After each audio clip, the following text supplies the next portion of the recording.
I'm Tails! I forgot they did these little recaps.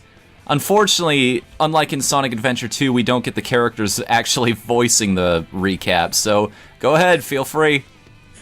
Hello, Patrick Stewart here. I'm letting you know that you are playing as Bloody Tails. Oh god, why do I need a paycheck so badly?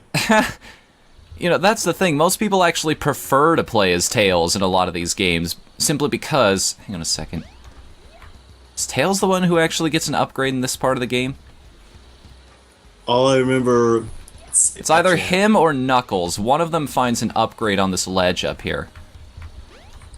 You see, I do know that Tails is the one who can actually swim, and he's the one who basically taught Sonic his spin dash technique. Mm-hmm. In the games, anyway. In the cartoons, they always make Tails out to be such a helpless little baby. As they should. I mean, hasn't the character been voiced by like a little boy or something for how long now? I want to say... I'm just going to guesstimate. I mean, I could look it up, but I don't want to. I'd say about 12 or so years. Did you know voice acting? Help me out here. Yeah, did you know voice acting? Lend us a hand. Or don't. I kind of prefer us flailing around blindly with this one. Let's see, if I remember this correctly, we're supposed to take an ice key somewhere? Maybe I already opened up that place, or... Oh, if you know, we had Banjo-Tooie, we could figure that one out now, couldn't we? Oh, wait.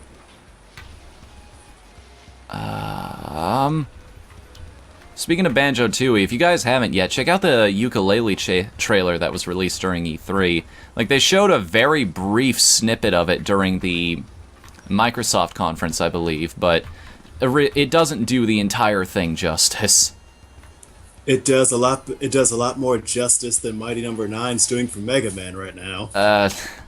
See, I'll let you open up on that one, because I'm actually planning a rant video on this subject. Then I'll lick my wounds here. So, Mighty Number 9. I tell you, if that Kickstarter did not come out during the time it did, because Mighty Number 9 came out during a time when, while most gamers and critics were quite aware of AAA bullshit, especially with how a lot of companies like Capcom, for instance, will willingly just stomp down good creative IPs for the sake of just joining out the same, tripe for the sake of profit.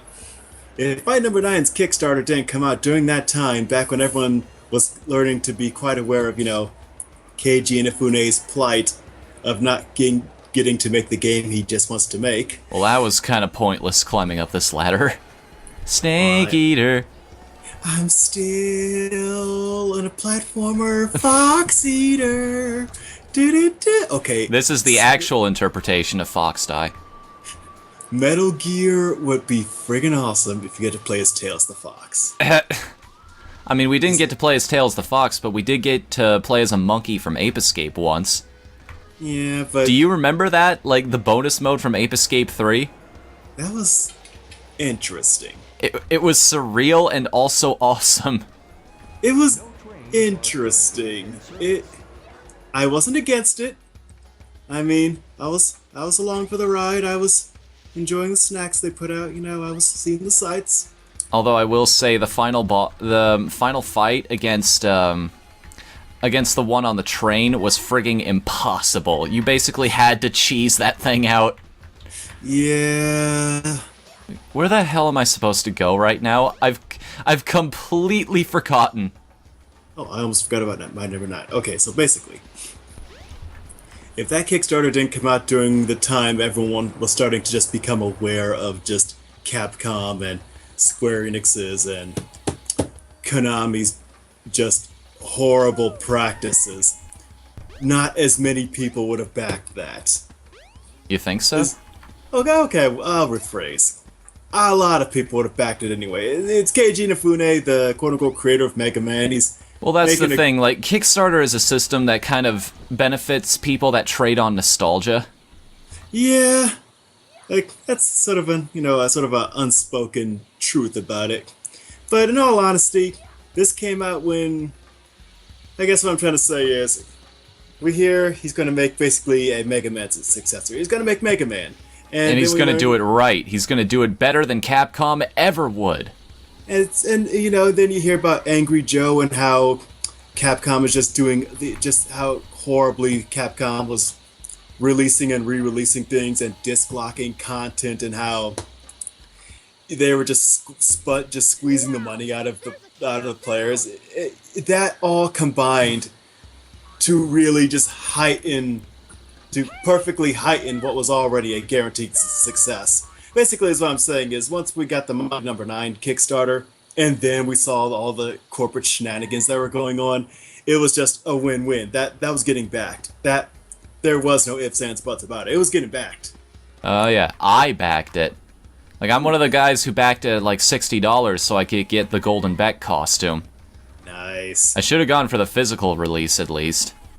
I think just from a historical standpoint, those physical copies that people got are going to be maybe not sought-after collector's items by most people, but at least they'll be collector's items. They'll basically be the ET cartridges again. Kind of, yeah. Except this time you can find them outside of most landfills. Notice how I said most. Yeah! I mean, much like this desert full of doom worms, trying to find the ET cartridges, you'll just be digging through these barren wastelands as these giant moonworms come after you. It's a shame, too. Like, part of me was hoping that Mighty Number 9 was going to turn out to at least to be really good despite everything that happened. Same here. And at the end of it all, there's that one very infamous quote now. Like, Keiji Inafune himself, apparently the translator said something along the lines of, hey, it's better than nothing. No. No, I refuse. I absolutely refuse to believe he actually said that. After all the hype, after all the build-up, after this initially turned out to be a dream project working alongside some of your best friends in the industry, and then the drama, the delays, losing community managers, the art style change, and then the launch woes, all you can muster to say is, well, oh well, better luck next time. No, fuck you! Like, actually, fuck you! There's no way! There is no next time. Well, he's trying to get that next time right now with his simultaneous kickstarting of Red Ash and Red Ash the anime. I'm just trying to see how many of these guys I can get stuck in one place. Yeah, I notice how they're just kind of sliding around. I mean, literally, they're like... We can create, like, a 10 echidna pile-up here in the middle of the highway. Yeah, or maybe it's got a limit to how many it can actually have on screen at once. Will their insurance cover it? Do echidnas have insurance? I mean, considering Knuckles is the last one. Yeah, they did not play their cards right. They should have invested in inventing State Farm. We'll get around to that once we get to Knuckles' story, but there's one particular thing about this area that bugs me, and it relates to him. It's not the fact that Echidna society is apparently more plentiful than human society. There are more echidnas here than people. Well, these are apparently prehistoric days, like this is the ancient civilization everybody goes on about. Also, I love how they give you this big open area with all of these people to talk to, all of these NPCs. Guess where we're supposed to go? Where?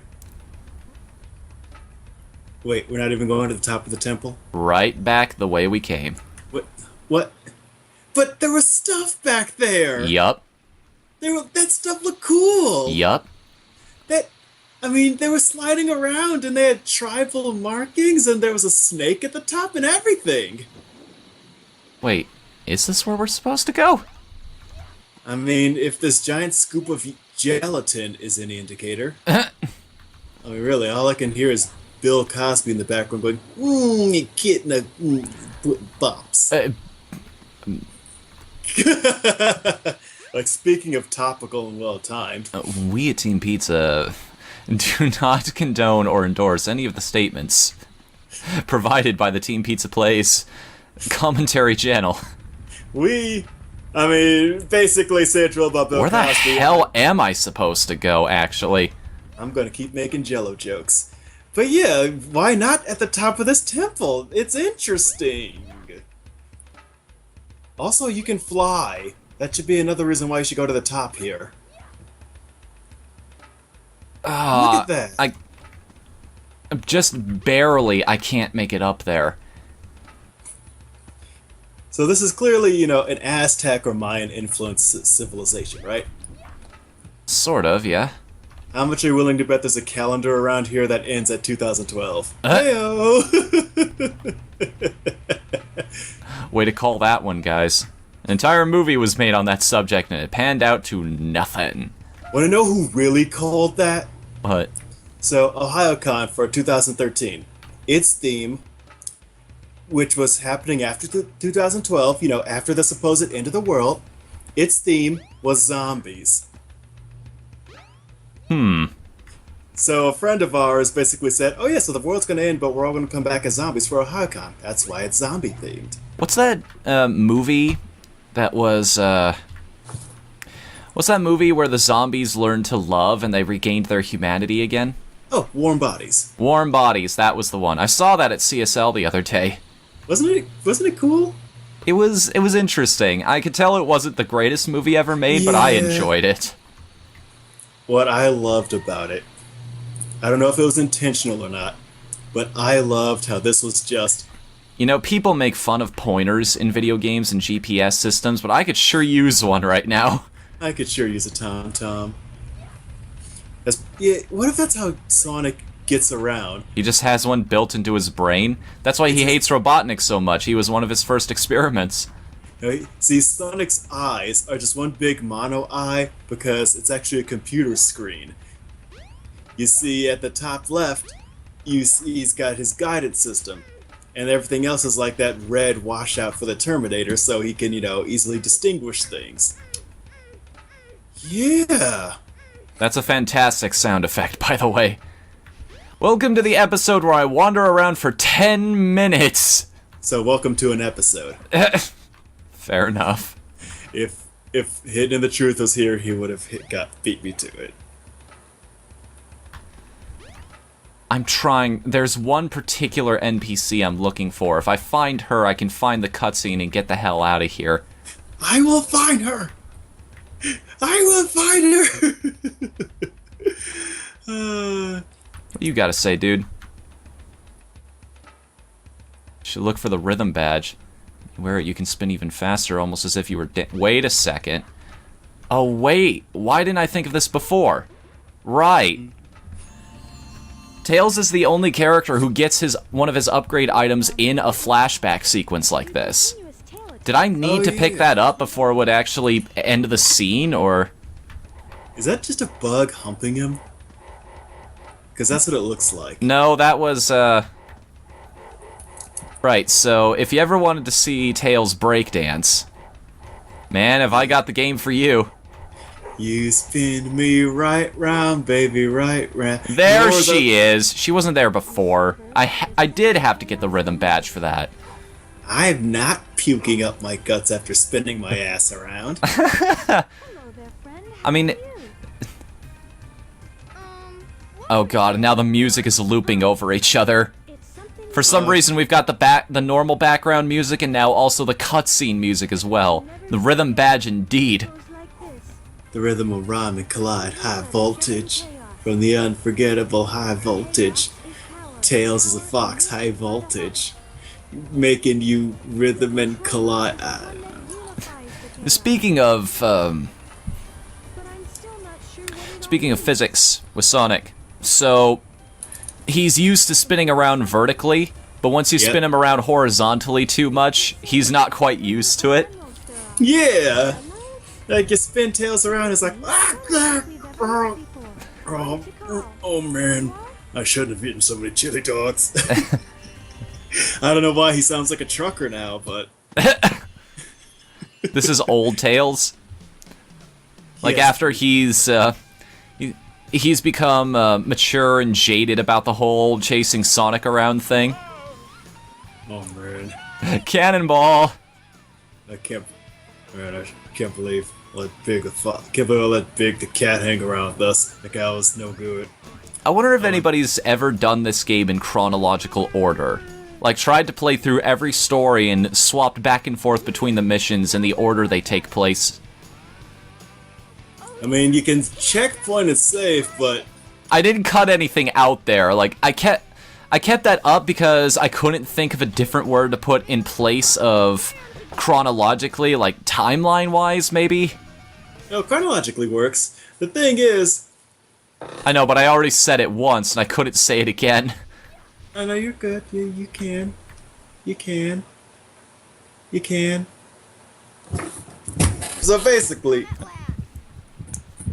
in order to play it, you'd have to keep a good damn track of where you were. I mean, you'd have to play this game, what? 10,000 times. Yeah, 10,000. You'd have to over 9,000 times to figure out where everything is. You'd have to take advantage of the pause menu a lot. Oh, yes. Either that or just check a Sonic wiki. I'm sure somebody's figured that out. At this point, like, what order these missions take place in. Like, when did Tails get his own volcano side accessed base? I mean, Sega doesn't release these games too often these days. He's got a lot of time in between entries. Speaking of which, did you know Sonic Team has actually confirmed that their latest game is coming out in 2017? I'm sorry I blinked. What happened? And it's not Sonic Boom Fire and Ice either. They're releasing a main series Sonic game, which, you know, I was gonna praise them on Twitter I praised them on Twitter just the other day. Apparently I can't even get my own timeline correct at this point. So they're making another Sonic game. The joke I made was, but it looked like you guys were just starting to commit to a gimmick this time. Yeah! Actually, yeah, you know what? I'm gonna put aside my Mighty Number 9 rant. Sonic games. Each game, even the old ones, all seem to be predicated around a new gimmick. I mean, Sonic and Tails, you have a second player. Sonic 3. I think that's when they introduced Knuckles, because definitely Sonic and Knuckles was just, hey, let's switch between Sonic and Knuckles now. Sonic Adventure, it's 3D. Sonic Adventure 2, there's an evil Sonic. The beautiful thing is Sonic Adventure 2 also fixed a lot of the problems Adventure 1 had. Not all of them, but it fixed a lot of them. Sonic still had horrible, uncontrollable face spasms. No, it's just we couldn't hear him during any of the cutscenes. But did you want to? I mean, supposedly that game had a story. I at least wanted to make a token effort to learn what it was. I mean, we didn't have to. We can just make up our own story. And what would the theoretical story to Sonic Adventure 2 be? So, after listening to one too many Metallica albums, Sonic dyes his hair black and red and becomes a wanted criminal, thus confirming every preconceived prejudice the gun agency had about him. Then, after a week of rampaging and alcohol abuse, he started to develop a secondary personality apart from his own. He called himself Shadow, because he was his own shadow. He's not very creative. This is like a Dr. Jekyll and Mr. Hyde situation. The direction I was gonna go with this was like, Sonic did all of these things, but then he realized, wait a second, hang on, this is a stupid idea. Why did I do any of this? I can only see dark things on the horizon and not in the way I intended. I'm gonna go back in time, I'm gonna stop myself from doing this. Our friend Gunnick, or I usually refer to as Mike from Spaced, he and I were talking about Sonic games where Tails just goes, "Hey Sonic, remember that time you kissed that redheaded girl?" No. That never happened. Ever. I mean, Sega seems as ready as anybody to just throw the baby out with the bathwater every time they release a new Sonic game. I'm thinking Sonic's speed isn't the only thing that goes quickly. Maybe he has a very unfortunate memory problem. Like, Eggman is the only one who realizes all the other adventures exist. That's why he becomes progressively more and more evil. He he sees the stupid happening and thinks, you know, gotta stop this. I can't let this happen. I gotta destroy the world, man. I mean, here's another thing I will say is consistent about Sonic. The intros, especially for the 3D games, are friggin' hype. Oh yeah, almost all the music in the Sonic series is good. In fact, that was the best part about Sonic 06, was the soundtrack. Like, even when you complete one of the town missions, it's one of the most satisfying victory jingles in the series. Bum, bum, bum, bum, bum, bum, bum, bum. Just that huge brass in the orchestra. And the Mephiles theme, where you're Shadow and you're fighting Mephiles, is one of the best, just ominous pieces of music for a villain. It is, but then right at the end, the strings start kicking in, and then they have those trumpets and the brass horns again, and then it starts becoming extremely triumphant. It's like, yeah, this darkness is strong and overpowering, but I'm going to overcome it. Exactly. And then of course, you got one of the most, I want to say, dare I say, iconic bits of Sonic music is the final boss theme. The dun dun dun dun dun dun dun. Oh, Solaris Phase 2? Yeah. I actually prefer Dark Gaia from Sonic Unleashed. Endless Possibility? I'm trying to remember that one. I see it now. And it's all within my reach. Something, something, something, something. I don't recall that one, but I will check it out afterward. The fact that they take... You notice a lot of pop songs out there are really good when applied to other genres?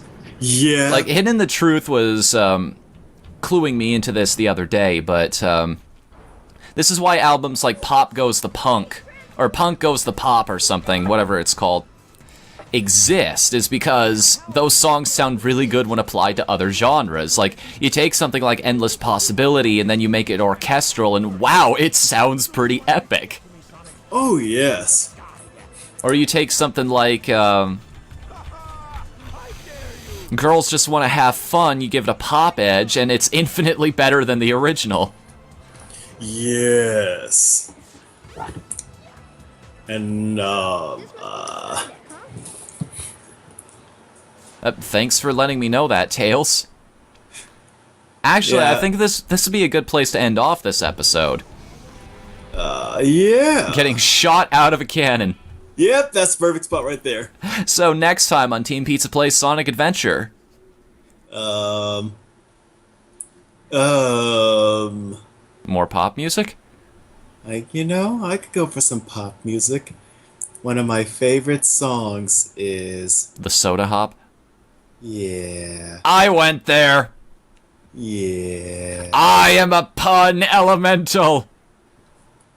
But I thought we in the Fire Nation purged the world of them.